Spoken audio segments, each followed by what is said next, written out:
Hello, potential viewers. Welcome to my channel. For 2 weeks, I talked about some sort of relatively heavy topics. I am slightly tired and kind of not in the mood for those heavier topics. I would like to do a review on the new season to Lucifer, as I just finished Lucifer Season 5 Part 1, but I felt like it would be better to have a review once I watched the whole season.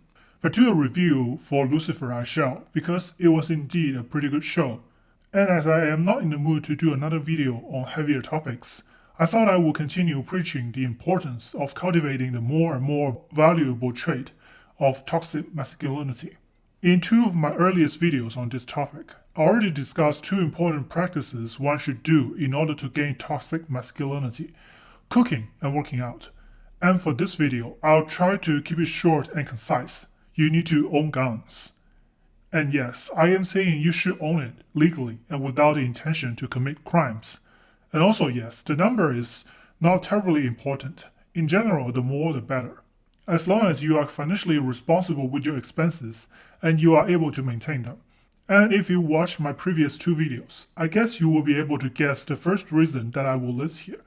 It helps you become a more responsible person. Yes, owning a gun itself is a huge responsibility. Not only will you be responsible for its maintenance and practice with it on a regular basis to maintain your familiarity, you will also be responsible for keeping it safe and away from unwanted hands. That includes children and criminals. It is also a responsibility of routine and self-control. Once you own a gun and get to know the basics of gun safety, you will need to keep practicing until it becomes a part of your very instinct if you want to ever use your guns effectively. And this leads to my next point, that gun ownership can be a great contributor to a healthy routine and great state of disciplined mind that is always on alert. A gun can be dangerous, of course it can. It is a weapon after all. And ask anyone good with a weapon, you will know that to wield a weapon it takes much more than just strength and accuracy. It also takes discipline and constant practice. You do not want to lose your fingers or toes when playing with a sword, and you do not want to get injured just being careless with a gun. To control the danger, it first takes the will to acknowledge that you have a potentially dangerous object in your control and at your watch. A lot of people do not have such will to take control, and that is fine, I guess. But for these individuals, I would like to call them gun phobes, kind of borrowing from the practice of leftists in calling people phobes.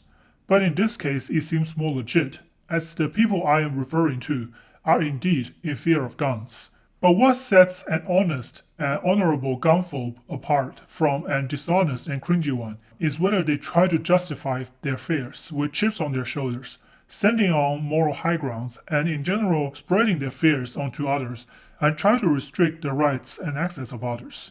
That would be enough for my tangent. My gripe with gun grabbers should be enough for another video, a heavier video as well. Of course, guns cannot be well wielded with the mere one-time action of getting over your fear and picking one up. You need to learn about guns, how they can be used, and how they should be used, how to be safe with one, and how to react in situations of malicious usage. And the learning of these important guidelines and information, as well as the practices of them, will shape one's mindset into one that is more cautious and more responsible with not just guns, but with almost everything else. And the third reason, which is also slightly political in a purposefully lighthearted video, and somewhat tied to the previous point, that is, that by owning a gun and facing down the gun-grabbing Karens, media, and government, you will become a better citizen. Yeah, I am being biased here, and here's the thing, if anyone tells you that they are without bias, they are lying to you. And if you believe them, I have a $10,000 invisible cloak to sell to you. The whole gun debate, if you think about it, ultimately boils down to this: how much power and right should the citizenry surrender to the government or to some of the local authority or community in order for a society to function?